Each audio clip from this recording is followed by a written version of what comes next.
Who's going to San Jose? DJ, Sean, Brady, you're not Marksman. Who else? Parking. Need parking, I'm assuming? I will, yes. Parking? Yes. Parking? No parking? I'm just Uber. Wow, look at you, Englishman. Company Uber. Okay, you guys need parking? Okay. Parking? Yeah. Sorry. Yeah, I'm gonna be waiting unless my mom's like, we have a car you can use. Okay, yeah. And a little last minute, if I just text you, so we'll try to do men's basketball availability. Not try, we'll do it. So if you guys are interested, we'll do extra mile arena at 2:30 to 3. Have Leon and whoever else we need. At 2:30. Let's get that. Trying to lock in the end of practice time and then just having lots of stuff. I'm not gonna stick around. This? Next one. I'm not gonna stick around. Yeah. Yeah. Two last minute. I'm not making sure. Try it back in there. My office is all the way in Nampa. My home's all the way in Meridian. Yeah.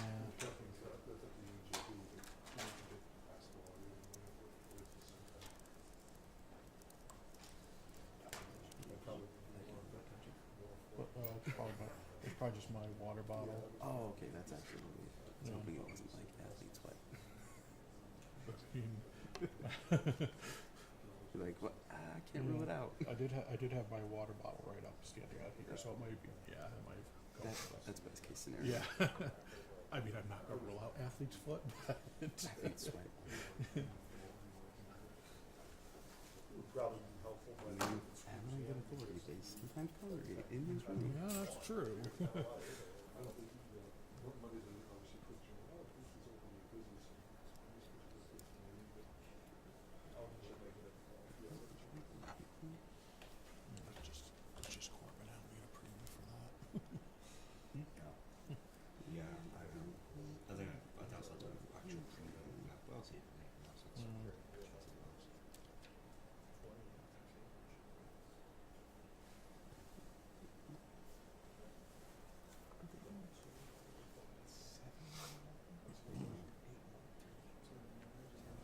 Wait, hold on. No, you were right first. I thought you were asking about Detroit. My bad. Dude, not everything revolves around the freaking Detroit Lions. Yes, it does, Good once in Johnny. 100 Yes, years, it now does, everything Johnny. is Lions. Who cares? But I think To be Boise fair. State's 8-1 as well. I was gonna say this is the best So they football have season 8 ever. games left. They're Yeah. San Jose, Wyoming, and Because Boise State. because I realized a few weeks ago the Lions and Boise State had the same record. So yes, everything does revolve around the Detroit Lions. I haven't had this much fun Birthday football month. season since like 2014. All right. Just a minute of this.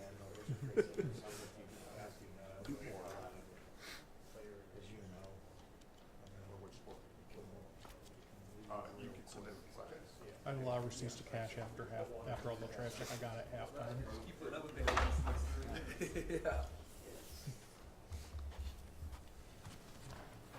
Kyle, let me know when you're good. Good job. You guys ready? You guys sure to be blown? You guys ready to be blown away? Yes, sir. Well, guys, happy Monday. Thank you, Jesus, for another day of life. We're here. We're rolling. Appreciate your guys' time, as always, coming in here to listen to us as we preview the opponent and what we're going to get going. So, first off, though, for the Saturday's game, man, I mean, proud of our team finding a way to win. And November's the compete month, and that's what we talk about with our team. And each week, we know we're going to get a team's best, and we have to earn the right to make sure we play our best every single opportunity. It's going to be no different going down to play San Jose State this weekend. But proud of our guys on finding a way to finish the game. There's a lot of things that we need to continue to learn and grow in all three phases, and mistakes happen. And we got to get them fixed. And that's the exciting part that we have as a coaching staff and players to do. But I'm proud of our team being resilient. There's a lot of good football we did on Saturday, but we made some mistakes and we didn't execute in situations that maybe prior we had. But hats off to Nevada. We knew we were going to get their best, and they came out and played hard. But I'm very proud of our team finding a way to win the game and continue to stay in the fight. And there's so many different plays in that game that some go our way, some don't, and that's football. And we got to continue as coaches to pinpoint ways from practice to prep to grow these three phases. Not something, out there that's, we got to figure this out. Like we know we can look at the film and know the issues we got to clean up. And I'm excited to do so. But so proud of our team. I really do believe in years past we probably don't find a way to win that game. That's a testament to our players.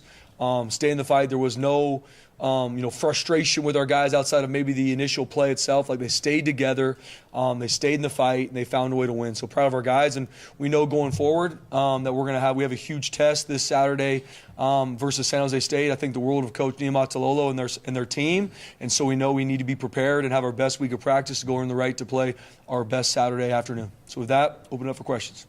You said in the past we probably don't find a way to win that game. What's changed and how do you see that? Yeah, it's a testament to our players, Mike. I can think of a couple games that you're in that are kind of, things are happening where it's turnovers and things are kind of going back and forth, that I can think of, couple different games that you end up losing, and you're like, man, we had it. What kind of went wrong? We lost it. And I just think it's our group. It's these players. It's nothing I'm doing. Promise you that. It's a testament to these players and what they work and how much they love each other and finding a way to win those games. Now we got to make sure that we continue to learn and grow every single week, because we have to improve from game 9 to game 10. No different than we've tried to do each and every season. I thought our guys had a great week of practice last week. From how they prepped, their process in general. On Saturday, we didn't execute consistently enough, but we did do a lot of good things. We found a way to win the game. You've talked a lot about this season, about the work Maddox has put in, and he even said it after the game. It was one of the worst games he's played here. What have you seen from him, and then you just have how personally he's taken that game? Yeah, he watched obviously leaving the game. He had his thoughts on the game. Then he's going to watch the film and continue to learn and grow from it. And he's a relentless competitor. And just like anything, there's going to be fundamentals and techniques and reads that he missed that he needs to get fixed, and he will. And there's plenty of examples of him doing it right, and now we just got to continue to make sure it's consistent. But just like anything, that happens. And you look at over the years, not only just college football, but over the years, you have those type of games that they're dirty. There's things going on both sides, that things are things are going kind of weird. It's kind of a funky game, and you find a way to win. And that's a testament to our team finding a way to win those tough, hard-fought games. But even in regards to Maddox, there's a lot of things on film that I'm proud of him. There's a lot of things on film that I know he needs to improve on, and no one's going to want to do it more than Maddox. So proud of him. He's our leader. He's our quarterback, and I know he's going to. Do you have an update on Tubner and his injury? Not yet. We're going to get a lot of information today. He worked out this morning, was able to do some stuff, but we're going to get an update today from our doctors of kind of what that looks like for Alex.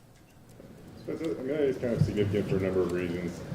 If I don't want to speculate too much, but what can you say about who's got to step up for you guys really on defense with him out, and not in terms of just ability, but communication, all that? Yeah, Jay, make no bones about it. Alexander Tubner is a huge part of our entire team, not just in the production he has defensively, but who he is in regards to the heartbeat of our team. So next man up, and someone's got to carry the flag, and that's going around across college football. Next man up, we're working through it I know our defensive staff is looking at some things, especially as we wait to see kind of what's going on with them, and it's going to be next man up. We're going to have to find multiple ways to not only in regards to our personnel, making some changes and adjustments, and we're going to make sure we have the best plan of attack ready.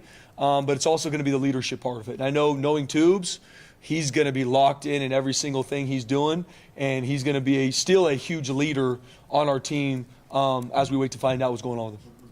Plan potentially still be Zion if, communicating or in the green dot, if that's the right, you guys have to go. Yeah, good question, Jay. We're still going to look at that defensively and see, who's going to, if Tubes doesn't play, who's going to get the coach-to-player communication, what are some personnels we're going to get into differently. There's a lot of things that we're kind of working through to make sure we put our best guys out there. San Jose's number 5 in the country in passing, and they've got the number 1 receiver. So what makes their passing attack go? And then we've seen some good receivers. How does Nash compare with the guy from Utah State, the guy from UNLV? Yeah, first off, Coach Niumatalolo has done a phenomenal job and has done a really good job for a long time. I had the pleasure of meeting him when we played UCLA in the bowl game. He was one of the assistants there last season. Admired him from afar for a lot of years, not only just as a football coach, but how he's handled his business, and was able to pick his brain a little bit at the bowl game. And so I think the world of him. You see what he's done at San Jose State in all 3 phases. They're playing some really good football right now at 6-3. I've talked to multiple teams that have played him, and this is a really good football team we're going to play in all 3 phases. In regards to their offense, Nick Nash is the top receiver in the country, and he deserves it. Talked to a lot of coaches that have played against him. He's big time. He's strong. He can go up and make the catches. And I remember when Nick Nash was kind of like their backup like running quarterback that they use. I mean, he had a double pass for a touchdown, I think, against Nevada, if I'm not mistaken. He's a big-time football player. Makes all the catches, an actually matchup nightmare for defenses. And that's, I see him being one of the heartbeat of their team. They do a great job with attacking defenses. They do a really good job, turning up the pace so that not only the quarterback can see the coverage shell, but also their offensive coordinator can talk to the quarterback and kind of tell them, some thoughts, where to go with the ball, when to run the RPO. They do a really good job with their run schemes, putting you in conflict. And they obviously, they're one of the top passing offenses in the entire country, but they keep you very honest running the football. They got a really good run scheme. I think one of their running backs are, some of the better ones we've seen, especially executing the schemes they need to. And when you have a receiver like Nick Nash, and the rest of them are really good too. I mean, you're not number 5 in the country in passing offense with just one receiver. But Nick Nash, I very, very impressed really getting into the film on him and the kind of plays he makes.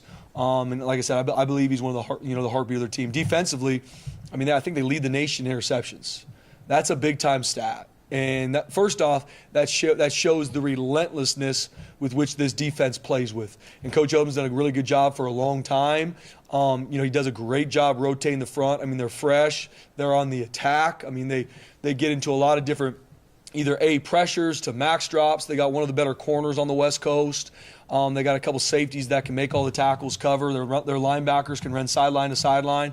Been impressed kind of seeing the different front structures they give you as well, from some 3 down to some 4 down. And they've done a really good job. They're one of the better scoring defenses in our conference too. And they are going to be on the attack special teams wise. They've converted multiple fakes. They go into every game to win, and that's a testament to their record right now. And once again, I know they're going to be well coached. We're on the road. It's going to be a great atmosphere, and we're going to get their best. It's a really good football team. Success.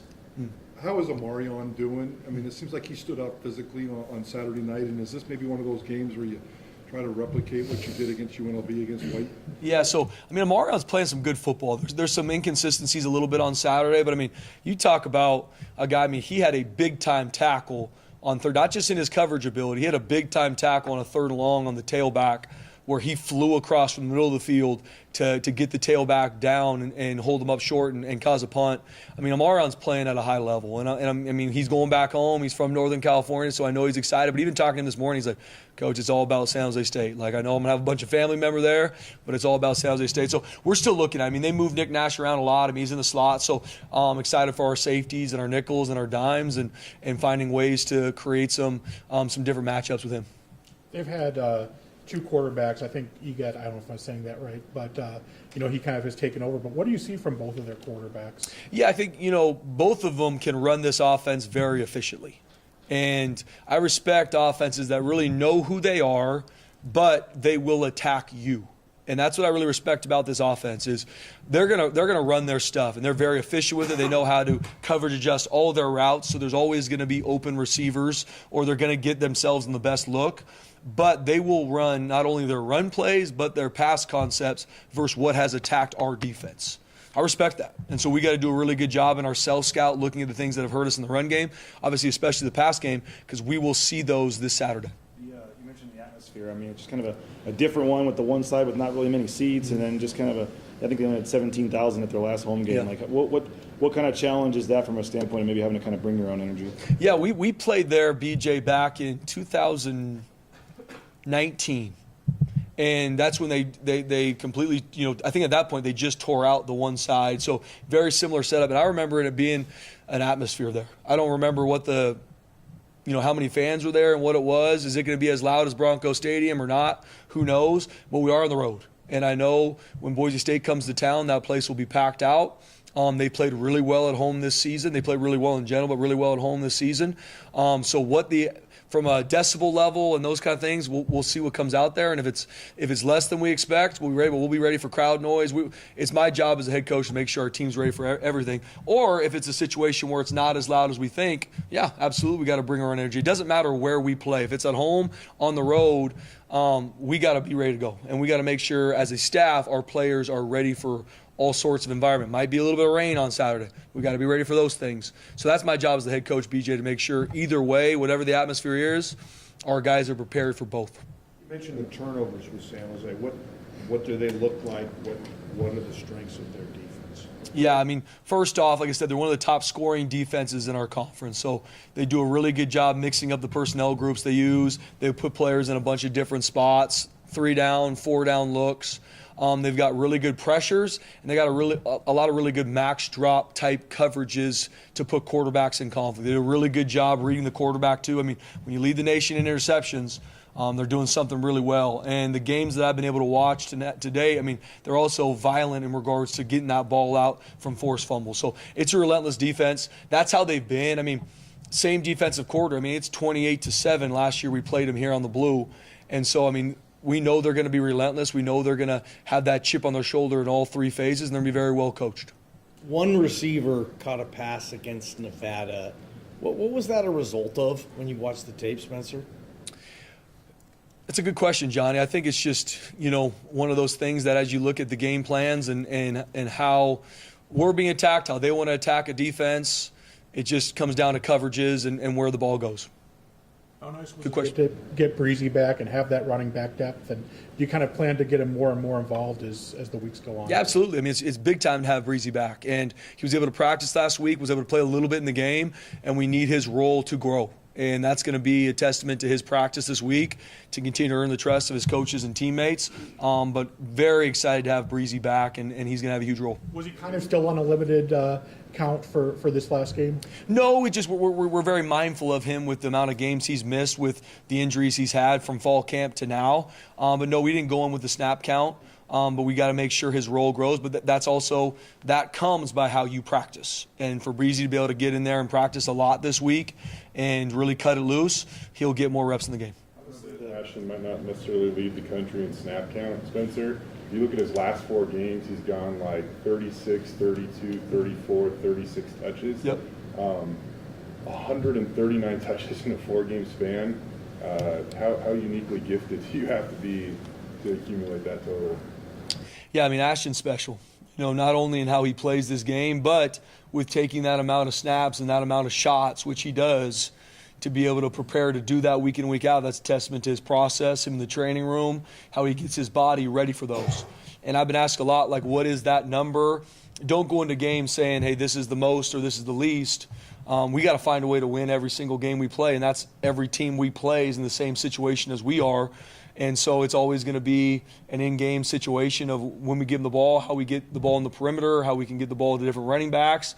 But Ashton Genty's our guy, and he's the warrior of our team, and we got to make sure that he continues to prep and continue to take care of his body because he has taken a bunch of carries the past 4 games. How different are his touches than maybe other people's touches? I would say. I mean, getting 140 touches almost. A lot of those between the tackles where you got 2,000 pounds of human beings around you. Yeah, I mean, every time Ashton touches the ball, there's 11 guys on defense that are trying to take a shot. And a lot of times, at least 9 of them are getting that shot on him. And that's the reality of playing the position. There's some things blocking-wise that we got to make sure we continue to get fixed and growing. Our guys are doing a great job. But there's always things we need to learn and grow and improve in.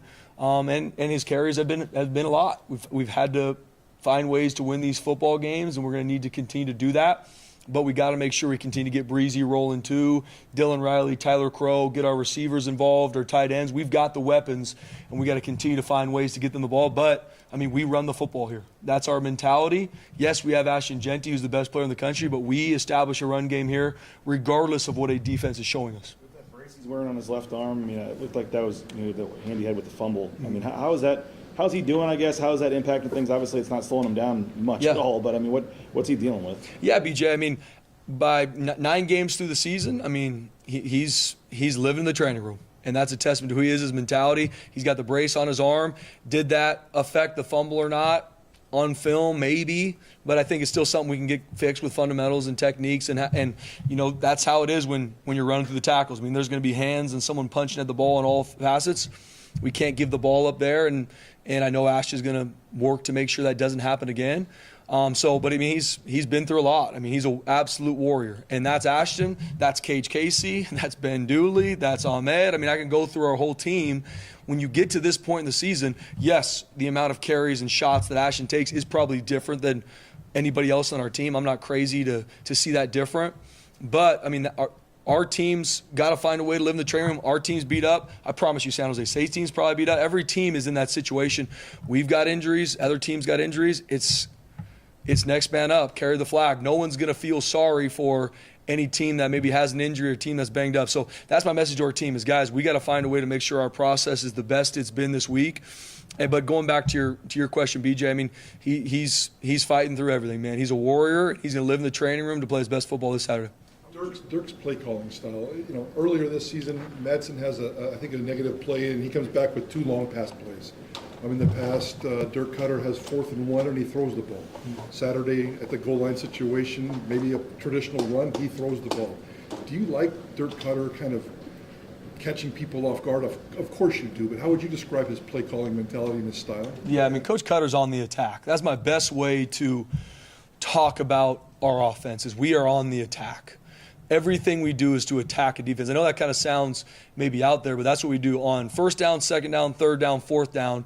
It's, yes, plays to catch guys off guard, yes, but it is we are on the attack. It's not we don't do any gimmick plays. It's not we're just doing this to keep a team honest. No, we are on the attack, and everything is blocked to score a touchdown. All our pass plays are drawn up to be explosive. Like, that's how Dirk Cutter and our offense is wired, and you love that. It is trying to attack what a defense does. Yes, we have DNA plays that we run, Mike, that this is our staple and we want to establish in the run and pass game.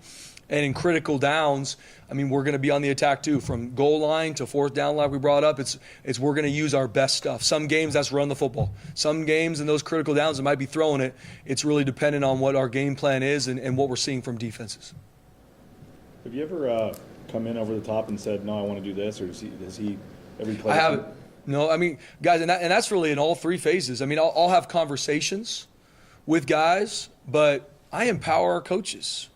I don't sit in there and watch the amount of film that any one of these coaches does. I don't have the time.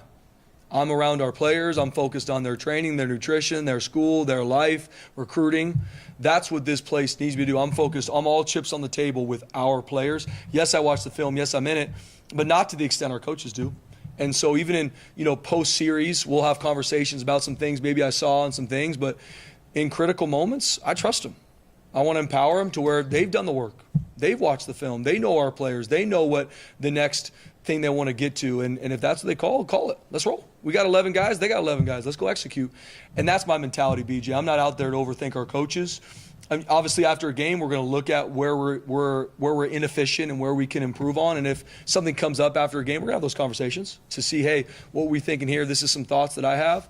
But it is not me, nor will it ever be me, hopefully, to where I second-guess coaches. I trust them. They put the work in there and they're grinding all the time to make sure the plans and the schemes we have in all 3 phases. We'll have conversations in between series, some things that I think can help. But when it's go time and one side of the ball is out there, it's their time to call their best stuff, and I want to empower them to do that. So even on like a 4th down or something, you just say, we're going for it, give me a play. You Correct. don't say, I want to run it here or anything like Correct. that. Correct. Yep. Yeah, that's right. And after those, we'll talk. But no, it's just, hey, guys, this is a situation, we're going to go for it.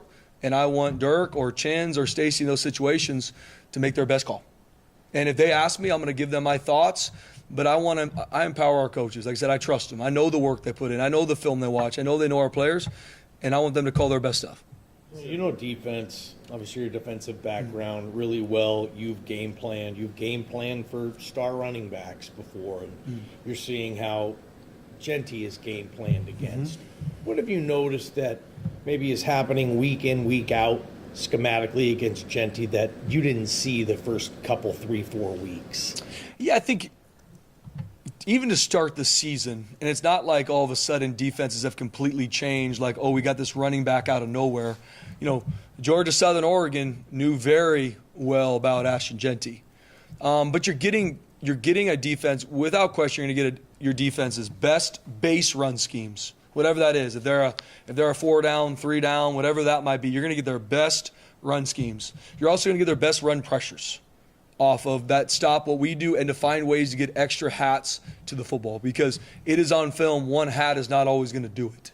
And that's really what you're seeing. And it depends on what team. We will see different things that a team has not showed on film yet that we will see maybe a different front structure, a different pattern to attack some of the stuff we're doing run-wise, Johnny. But you're going to get their best stuff. I know that sounds kind of cliche, but go find the team that has a run game similar to us, and you're going to see some very similar things. Yes, you're going to see a pressure of the week. You're going to see a goal line package or a short yardage package of the week. But you're going to get a team's best stuff. They're trying to find ways to get extra hats. That could be with the post safety. That could be playing zero. That could be playing trap. That could be – you're going to get a team's best stuff. And what you're consistently seeing on film is a defense continually finding ways to change looks, right? So that they're going to continue to go to the well to find out what fits them best. You mentioned Ken Niamata-Olo. I don't know if you were ever in the involvement of the recruitment of his son or not, or just how much you know him. But just what'd you think of him taking that job, and the how hard it is to win there, and just how you think he's going to do there? Yeah, like I was not involved in the recruitment of his son, so I mean just admired him from afar up until meeting him at the bowl game when he was a part of the UCLA staff. Prior to him even taking the San Jose State job, everything I've listened to a bunch of podcasts, read a lot about him, even prior to this year. I just think very highly of him, and everyone I've ever talked to that's ever worked for him or with him cannot say enough good things about him. And I would assume if I talked to players that played for him, they would say the same. And that's what really pulls at my heartstrings for a coach in this industry that not only can win and be very successful, but that I believe does the right way, that is focused on impacting kids. And from afar, that's what he does. And meeting him at the bowl game, I was blown away by who he was as a person. We talked about family and kind of what matters to him in this profession. And so when he went to San Jose State, obviously San Jose State has had a lot of success. I knew that he was going to continue to not only go there and they'd win this year, but I mean, they're going to continue to be on the hunt to win championships there with his leadership. I mean, that's just who he is. He's going to always find a way to get the best recruits. He's a great recruiter. He does a great job schematically. Obviously, at Navy, they were the triple option, but now, run and shoot and how they're really able to attack defense, they're always going to be on the cutting edge schematically. But I know that those players are going to cut it loose. I mean, you just sit back and watch TV copies of his team in all three phases. They play relentless. Special teams, defense, offense. I mean, they play hard. I think that's a testament to him, his staff, and I got a lot of respect for him. You mentioned, kind of. Oh, go ahead. Going into Game 10, I don't know if this is the name we've mentioned yet this year. You mentioned at the beginning of this that, sometimes in the years past you might let that game, might struggle to close it out. The play that stands out to me, Latrell muffs the punt, Cole Miller falls on it. If he doesn't fall on that ball, they get the ball in really great field position. It feels like that could be a huge turning point. How big was that play by Cole Miller? Huge play by Cole Miller jumping on that ball. First off, let's not drop it, but it was a huge play by Cole jumping on the ball and getting. I mean, there are multiple plays in that game. Some of them don't go our way. I mean, we dropped the opening kickoff to start the second half. I mean, they're going to have the ball on the 5-yard line. Finds a way to get kicked out of bounds, and we go on a 95-yard drive to score a touchdown. There's a lot of those things, and there's some negative ones. I mean, it's 3rd and 17. It's a missed assignment on defense, first down. Like some of those things, there's some consistency and execution that was not there at all times on Saturday. But what I have to keep hitting, and I really don't just say this because I'm talking to the media, I'm so proud of our team staying in the fight. No one blinked. There were some, we got to get some things fixed. Let's not get that twisted. There were some things we had to get fixed on the sideline and be prepared for the next series in all three phases, but our guys stayed together. I mean, the amount of guys that if, the defense gave up a touchdown, the offense was right there. Hey, we got you. We got your back, brother.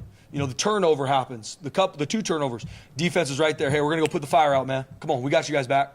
That's what I love to see as a coach. Doesn't mean you're always going to win those games. We got to get those things fixed, but that's a testament to these kids, how much they love each other and the work they've put in. Back to Ken Niamata-Olo, you mentioned kind of the differences of his offensive philosophy at Navy and now at San Jose State.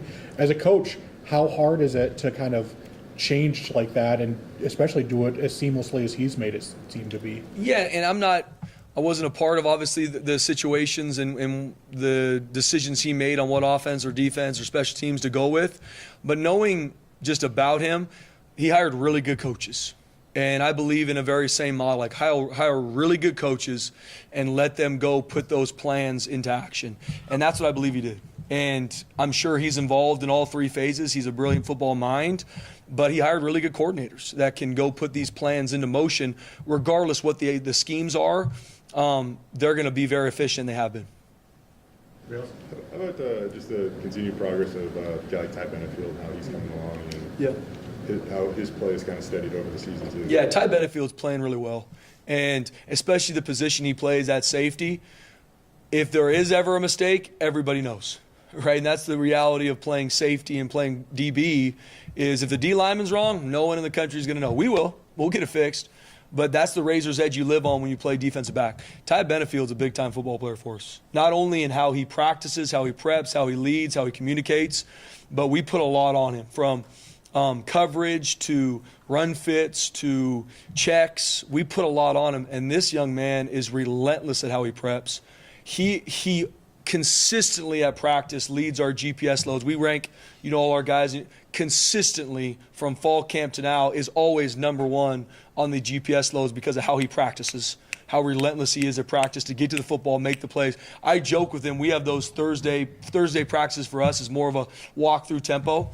I mean, Ty Benefield makes every tackle, right? Because even if he's on the far side, and I'm the guy like, Ty, slow down, man. It's a walk-through, brother. Like, I want to get your legs back. That's just how he's wired. And as a sophomore, he's going to continue to improve, but he's doing some really good things. I'm proud of him. Your offensive line's obviously taking some hits throughout the year. I mean, how do you see their play the last couple of games? We're not seeing some of the size holes for Ashton we've seen, but you're still top 5 in terms of sacks and things. I mean, how would you look at how you're trying to hang on here with keep more guys keep going down? Yeah, BJ. I mean, obviously, especially in the fronts, as you get through the season, as one week turns to the next, and we're coming on game 10, everyone's beat up. And that's no different for our fronts, as I'm sure every front in the country. We've had some of our better players go down, and we've had to battle through and next man up, raise the flag. So I'm really proud of our O-line. Coach Keene does a great job. We're finding ways to rotate guys to make sure we continually find ways to build that depth. And it's next man up mentality. And that's how those guys practice, that's how they operate. I mean, and especially two guys that don't get enough credit are Cage Casey and Ben Dooley. I mean, two returning starters that practice the way they need to, prep the way they need to, and lead the rest of the entire group. And even with Mason and Roger that are going through injuries and haven't played, I mean, you talk about the leadership that they even bring on the sideline to practice, not able to do anything, but able to get out there and be able to help lead that offense. I mean, I'm really proud of the group, PJ. Yes, there's just like anything, there's some things run game-wise, some blocks we missed, some things we didn't do well. We got to get that fixed. But I'm just proud of them staying together. New guys rotate in and continuing to establish a run game, protect Maddox. I'm really proud of what they've done to this point. I know you announced Mason was out for the season. Are you still hoping to get Roger back? Yes. Yep. Hoping to get Roger back. I know I was asked this a couple weeks ago, but this really is like a year ago was a massive day in the history of Boise State football, in all honesty. How much more settled, comfortable do you feel in what you're doing and where you're taking this team than what you stepped into 1 year ago today? Yeah, Jay, I think my wife told me, I don't know, it was yesterday or the day before, that like around this time is when everything went down from me becoming the interim head coach and talking to our team about finishing. It's something obviously I don't think about a lot because in season you're just on to the next. But I mean, and you guys know me, man. I'm so blessed to be a part of this team, Jay. And these players, these coaches, they impact me way more than I impact them. And I'm a firm believer. The reason I'm the head coach here is because Jesus put me here to help build men and through the vehicle of football.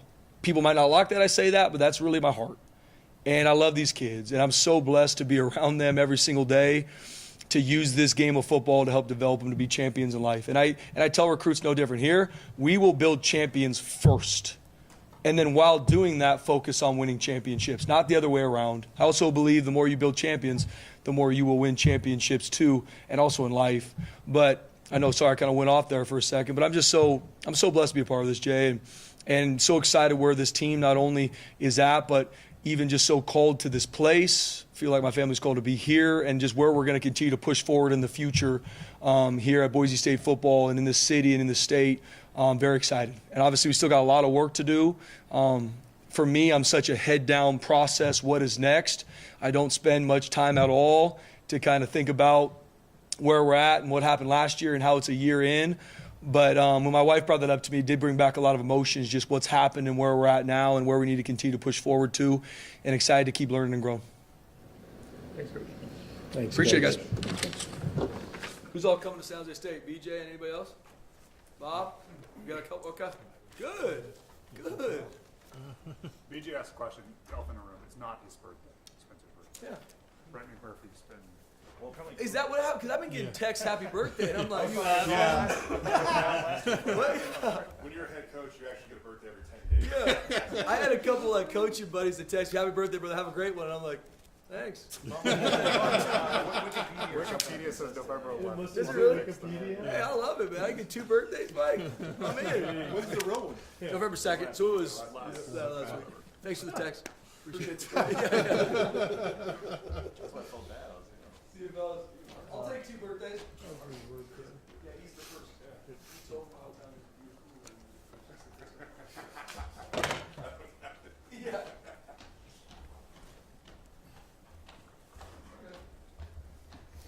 Yeah, that was crazy. All right, we are good. So we're first. Matt Lauder, man, consistent. It feels like he's been the most consistent piece of the passing game this year. Run fits too. Just, what you're seeing kind of week in, week out from that position of Matt Lauder. Well, Matt's, Matt's a good all-around player, but there's room. To be honest, he's been a little bit up and down. I mean, he's had really good blocking games. He's had really good receiving games, and I think there's more there. I think he can be better in both still, and like all of our guys, they're working to get better every week. How would you rate the O-line's play the last couple of games? How would I rate the O-line's play? Well, how would I rate them? Let's see. I don't know.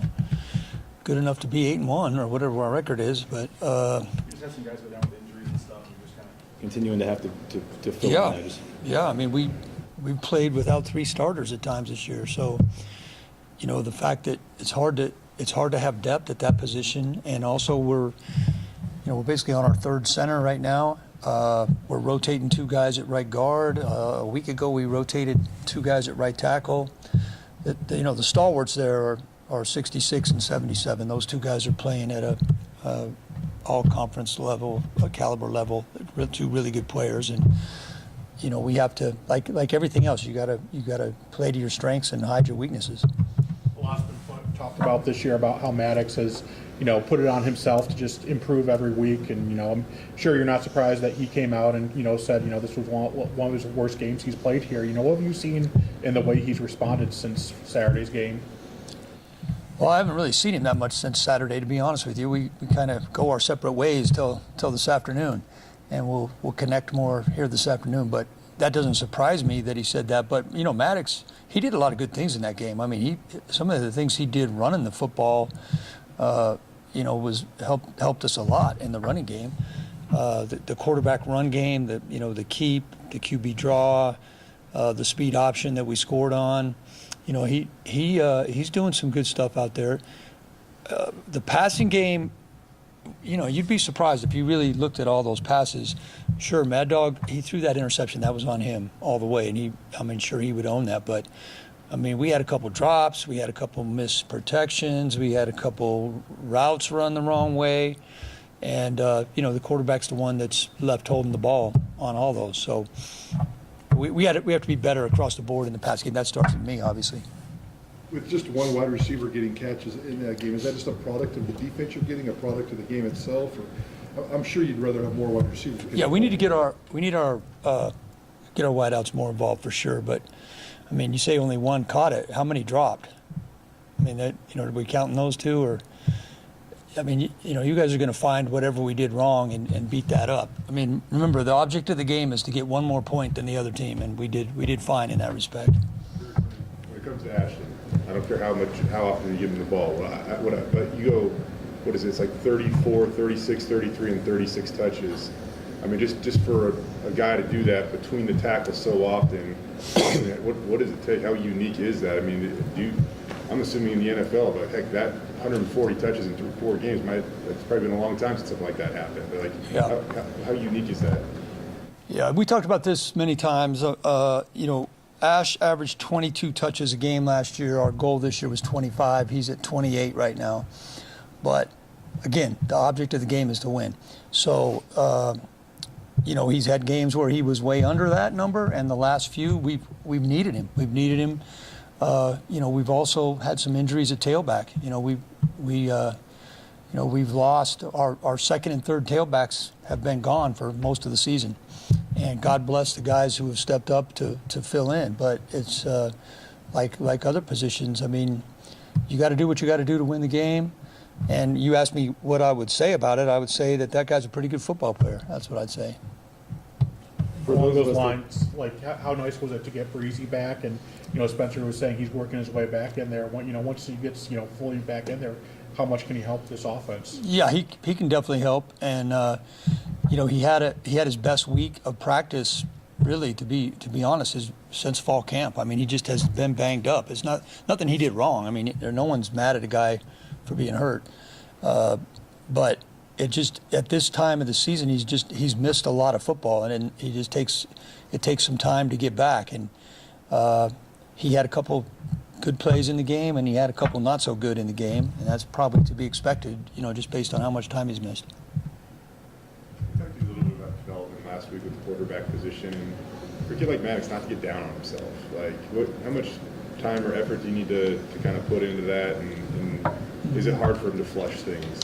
No, I don't think it's hard. I think once, the players are off on Sunday, they started back today lifting. We start back with the players this afternoon. I think it's, once they get back, everybody gets back together today. We have a walkthrough. We have meetings this afternoon, and you start focusing on the next opponent. I know Mad Dog was up there meeting with Coach Cooper this morning, looking at some of the early game plan stuff. I think it's, at this time of year, we have a lot to play for, and we should enjoy playing for it. And, at some point, you got to get over it, the 24-hour rule, and you got to get on to the next. And, nobody should be too disappointed. We won the game. I asked Spencer about play calling earlier on, and attack. And earlier this season, Maddox has a negative play, and you go deep twice. Fourth down and short, you like to throw the ball. Saturday night goal line situation, you like to throw the ball. With this attack mentality, following your career, have you always been a more traditional play caller, attacking play caller? How would you describe your play calling resume? I don't give that too much thought, Mike. I know that, I would say one thing is going to the NFL humbles you a lot as far as some of the chances you took as a younger man. We did some things at several stops before that might not have been the soundest, and I'm way more into being sound. Like we know where our protection is, we know how we're protecting everything, and we're not hanging out in protection. Now that doesn't mean we won't get beat. It doesn't mean we won't give up a sack, but we're going to have our bases covered based on what our opponents do. Just because that's just one thing. If you don't do that in the NFL, you're gonna get killed, or you're gonna get your quarterback killed. So are we seeing this combination of like sound, but with an attack mentality? Is that fair, and how would you describe that? Or I don't know that I would put a label on it. We have plays by situation every week, and we don't always get to all those plays. I mean, I like to have a couple of things in my hip pocket. So, by every situation has a analytics, I guess would be a word you could use, an analytics number of how much it comes up in a game. And, we're trying to get off to fast starts, which we've done a pretty good job of that. We did a great job of that the other night. Unfortunately, we hit some speed bumps in the middle, but trying to get off to a good start, but yet you're still trying to save a few things for the second half or for when you really need them. We asked you last week about Maddox in the run game, but I know some of it's not called, whatever, it just happens, but how enticing is it? How good is he as a runner, and how do you look at that possibly being something you can continue to incorporate moving forward? Yeah, he's doing a good job as a runner. One thing he's going to have to do better is learn when to go out of bounds. He took a couple hits that were he doesn't need to take. Two of them in the low red zone that he wasn't going to get in, and so getting, whether we were on the 2-yard line or the 1-yard line, I mean he could save that heavy lifting for Ashton, but he did a really good job with the zone read stuff. The one that he pulled and ran around the left end for an 18-yard run. we knew they were going to try to chase down our mid zones, and we'd seen that on film, exactly that pressure. And that was Coach Potter schemed that up to have Mad Dog pull it, and he did a really good job. And it's definitely helping us for sure. I mean, and you have to take advantage of it. If you don't use your quarterback a little bit, defenses tee off even more than they already are on our run game. Did you already know from the first time or whatever that he was a capable runner, or has he impressed you at all with what he's done? Yeah, he has impressed me. I know he hit over 20. I think it was a week ago on the GPS, which that surprised me. I would have never thought he could run that fast, but he did. He made it over 20 miles an hour, and he'll probably never let us forget it. You've got a San Jose State team with 16 interceptions, I think second most in the nation. When you see that, do you plan and scheme to maybe throw the ball less, be a little bit less careful, or do you just trust the players to not throw an interception? Yeah, you got to trust your players to not throw interceptions, and they do a really nice job playing the ball in the air. They are the biggest drop 8 team that we have played, meaning rush 3, drop 8 at a higher rate than other teams. Makes those windows a little bit smaller, and they've got a couple guys that are good at getting after the ball when it's in the air. So that's been something that's kept them in a lot of games. They do a good job of mixing their fronts, mixing their coverages. They got a lot of different varieties of drop 8. They're not always play the same thing. So every week's a new challenge, and this is no exception. I'm not sure if you know Ken Niumatalolo at all, but just going from just his perspective, a triple option team to being a regular team, what's that like as a coach having to adjust the style like that?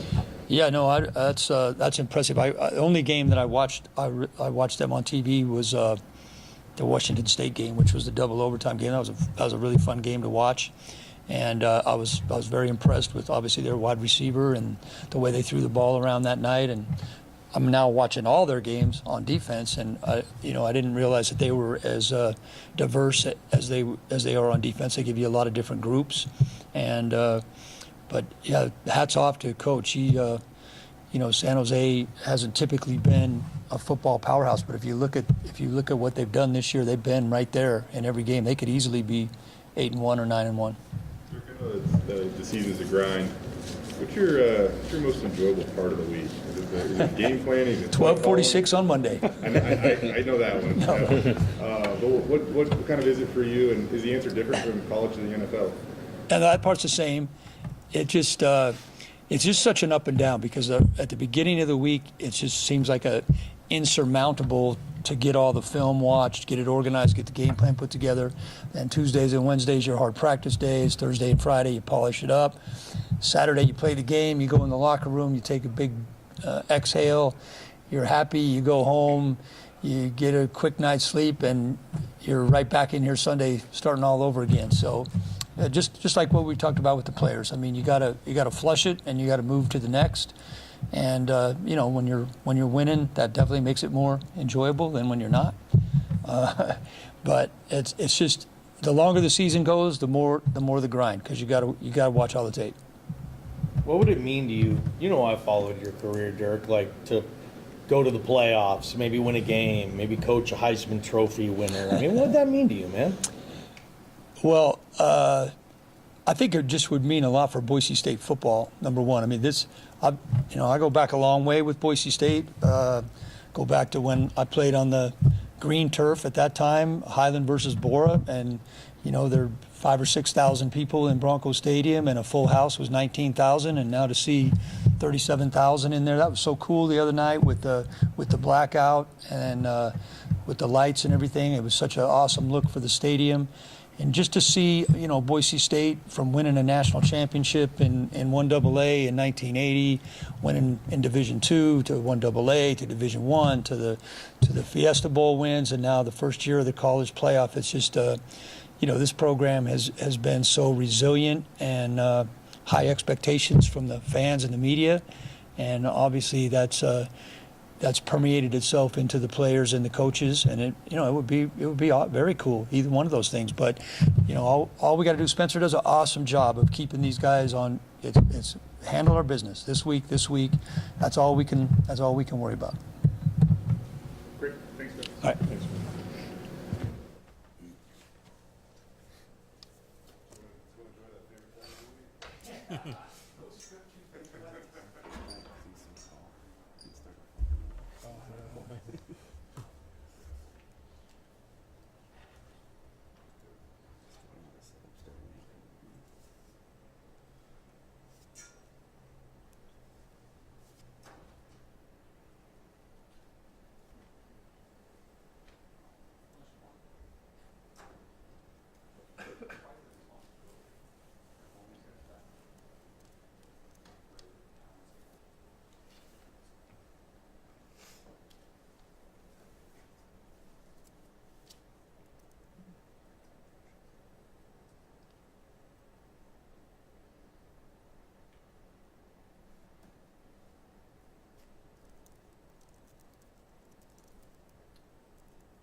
Just sent a message, but men's basketball is to chop and practice a little short.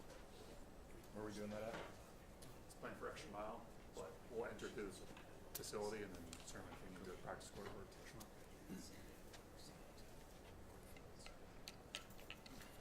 Go back by Argentina. Go in back by Argentina.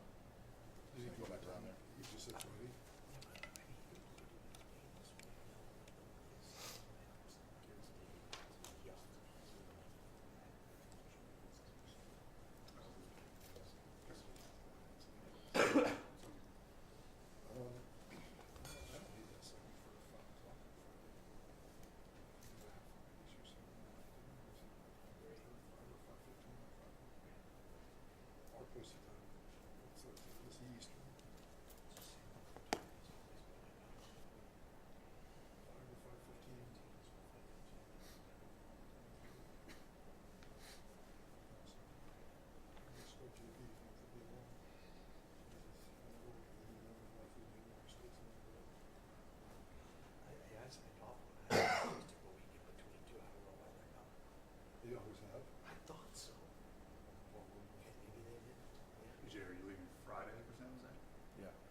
Not till like, I don't know when everyone else is, not till 5 something, so that could be Friday.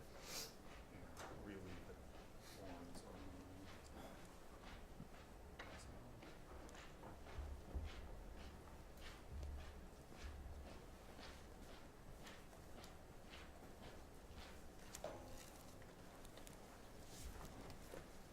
Yes, pretty quiet today. All right, we're good. Take it away. Calm before the storm.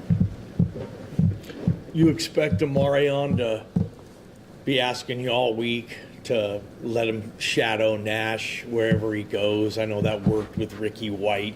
This kid's obviously he could be a serious problem for you guys. What game plan options there? Yeah, I think Amarion always wants to guard the best guy on the field, so I'm sure that's crossing through his mind. He came up and popped in already this morning, and but yeah, we'll definitely.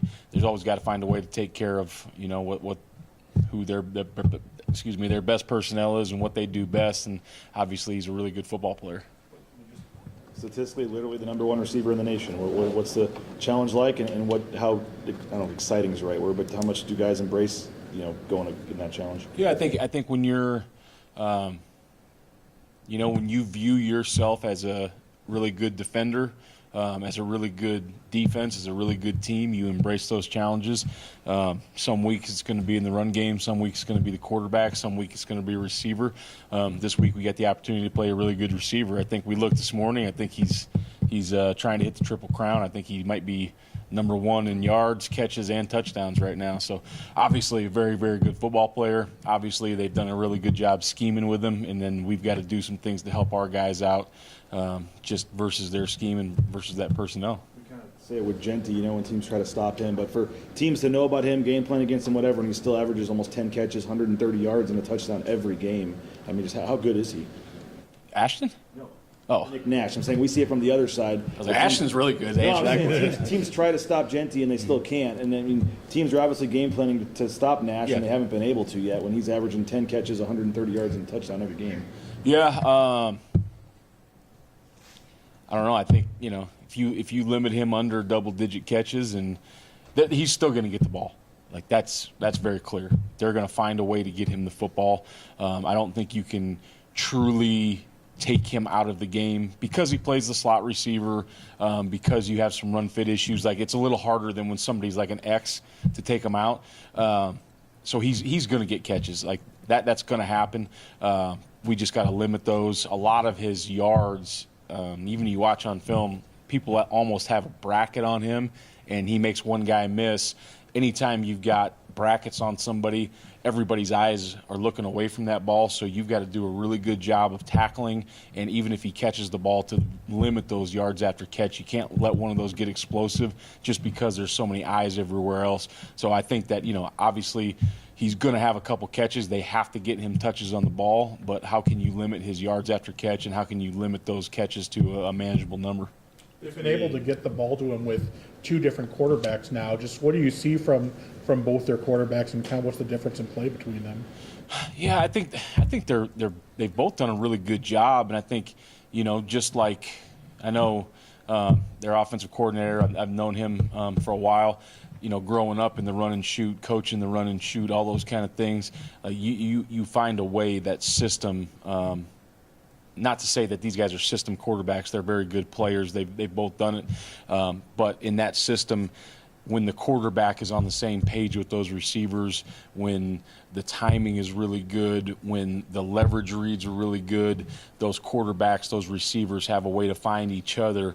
And I think that their coaches have done a really good job of coaching the quarterbacks within the system and giving them a great chance to get some open throws, to get some targets where they need to get them. Between Ricky White, Jalen Royals, and Alan Nash, you guys have played, I think, 3 of the top 20 receivers in the nation. Just always playing these top guys. How's it helped you guys develop, or what have you learned about the defense as well? Yeah, I think that, you know, you have to see some of those things early to test yourself. Number one, obviously, we went and played Oregon early, and they got a pretty good crew of receivers too. But seeing those things and just understanding, like, you know, we can play with these guys. This looked like one thing on film, and it's another thing to see it live. The receivers we practice against every day, Latrell Caples, Prince, Austin Bolt, all the other receivers that we have, those guys are giving us a great look. They're as good as the guys we're seeing every day. Have confidence in my technique, have confidence in the scheme, have confidence in the other players that may be my leverage help. So just growing in that, all 3 of those phases, I think, has really helped us. Where would you rank your pass defense right now, maybe the last couple of games? I mean, obviously the overall stats, I think you're 110th still, but I mean, how do you look at how it's progressing? Yeah, I think in conference we've done a better job of defending the pass. I would say it's still a work in progress. I still think that it's a great group of guys back there, you know, shuffling the lineup a little bit, but those they've improved every single week. I thought from game 1 to whatever game we just got done playing, I couldn't even tell you what number that is, but those corners, the safeties, the nickels, the dimes, those guys have really improved every single week, and proud of what those guys have done. Last week, I was talking about Tubes and how valuable he is, and wearing the green dot and his communication. You say that, you know, you could throw more at him than just about anybody else. Try not to speculate too much here, but you've used Zion when Alexander hasn't been available. Is that still the plan? And if so, why does that suit Zion? You know. Yeah, I don't know if there is a plan right now. Our plan is you have unlimited green dots in practice, so we are going to try a few different things. And depending on how we configure the lineup, not like people are getting benched or anything like that, just how we need to configure this grouping to get the best guys in the best positions is probably going to have a lot to do with it more than just what person's there. We need a guy that can communicate to the most people. So after we figure out exactly by the end of the day what's the best lineup, where are we going to place these people, then we'll probably try it on a couple different guys and see who can communicate the best, not necessarily who can take the information, but who can get it to the others the best out there.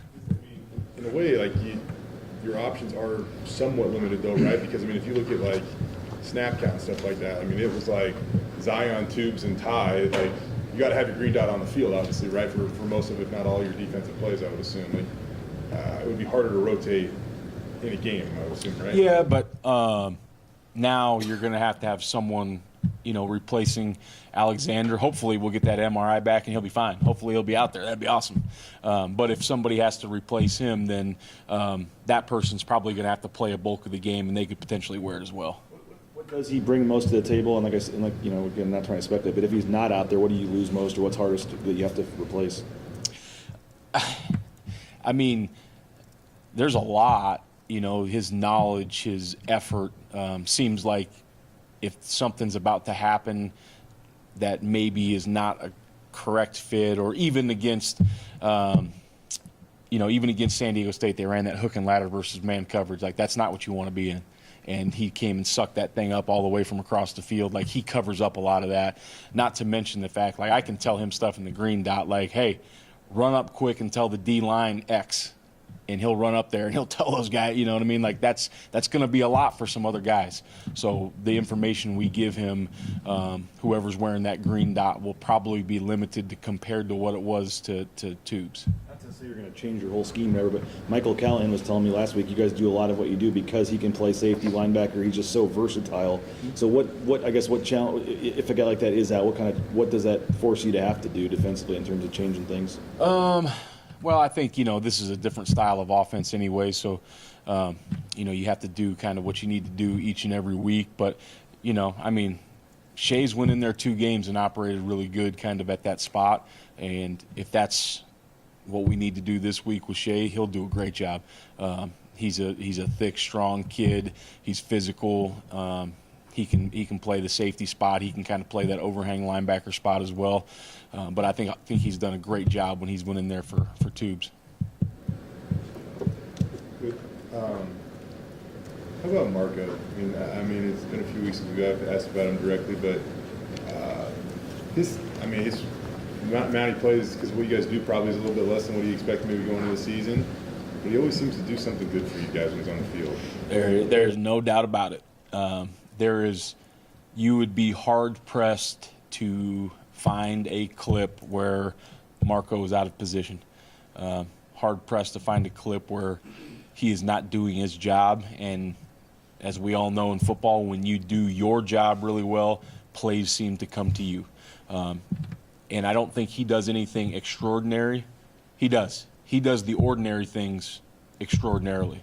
And because of that, those plays seem to come to him, and it just seems like if there's a fumble around, he gets on top of it.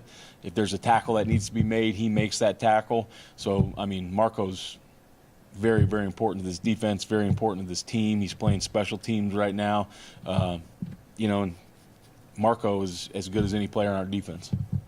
We asked you about it through the season, but just continue with Ty Benefield too.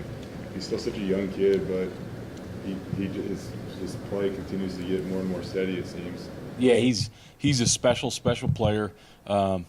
He's got great playing radius, which gives him a lot of range, which is kind of why we moved him to the 3rd level instead of last year as a freshman. He was kind of playing on that 2nd level. But he's got a ton of range, a ton of ability, a ton of speed. He's only going to continue to get better. Like, we have Boise State Bronco fans, coaches, teammates have not seen the tip of the iceberg with Ty Benefield yet. He's got a lot of room to grow, which is very scary, very optimistic, but he's an exceptional football player. You mentioned kind of like Tubes' versatility, but like what's his versatility look like? What do you guys do sometimes? He's in coverage or like man-to-man at times a lot for a safety and things like that. So how versatile is he? He's very versatile, and I think that with with, depending on what happens here with Tubes, his versatility is going to have to get shown a little bit more in the next upcoming games. We're going to have to do a little bit more with him, which is a good thing. It's a good thing for us. It's a good thing for him. But he's going to have, I wouldn't, expanded role is probably not the right term because he plays about every snap anyways, but he's going to have a more versatile role, I think. You're two outside guys. Ahmed, stat-wise, the last couple of games hasn't been showing up a lot of numbers. On the other side, JVM might be playing his best football ever. Is he feeding off double teams for Ahmed? Is he just playing better? Is Ahmed getting kind of stuck? What's going on with your two outside guys? No, JVM is playing his best football. There's no doubt about that. Ahmed does a ton of things for us that don't go in the stat sheet. And to be quite honest, he pressured the quarterback. I don't know if missed the sack is the right term because we got the sack, but he kind of, he bounced off the quarterback. Somebody else got it. So he's still pressuring the quarterback. He's still allowing teammates to get sacks. That fly sweep he hit backwards and 3 other people tackled it for loss. So he's doing a lot of things that aren't showing up in the stat sheet. But JVM is playing his best ball. Ahmed's still playing at a very, very high level. Kind of obvious answers there, but how big were those turnovers, especially the one at the goal line? I mean, a couple weeks ago, it was the lack of turnovers that you guys couldn't force, and those are 2 massive ones against Nevada. Yeah, there were two huge plays in the football game. You could say it about a lot of plays, but if we don't get those, it's gonna be hard for us to win. Really proud of those guys for fighting all the way to the goal line, staying in the fight. Coach D says 3 or nothing all the time, and to come up with nothing is huge down in the red zone. So just really proud of the way those guys fought. Really proud of how many guys we had around the ball when it was on the ground. That was a great thing. We probably had a couple more missed opportunities for turnovers that would have been crucial to get. Obviously, the 4th down miscommunication was not something that we enjoyed. We got to get fixed, but really proud of those 2 turnovers. I guess the answer is probably no. But is there a magic number in terms of total yards you allow? You just look at the last 3 out of the last 4 games. The opponents have had under 320 total yards. I mean, that would seem pretty good. I know that you could have 500 yards and 10 points. You could have 100 yards and 50 points or whatever. But is there a correlation there where you walk away and say that's a good number? Yeah, I think so. Like, the game is changing so much. Like, forever, and it's still on our quote-unquote goal sheet, but the way the game is changing so much, it maybe needs to be revamped or whatever, but 300 yards is kind of, that's where you're like, yeah, you're playing pretty dominant football. Under 300, so we've been just over that. Yards per play, yards per rush is probably a more realistic stat line. But right now we're pretty close to what our quote-unquote goal sheet says on a week-to-week basis. Thank you. Coach.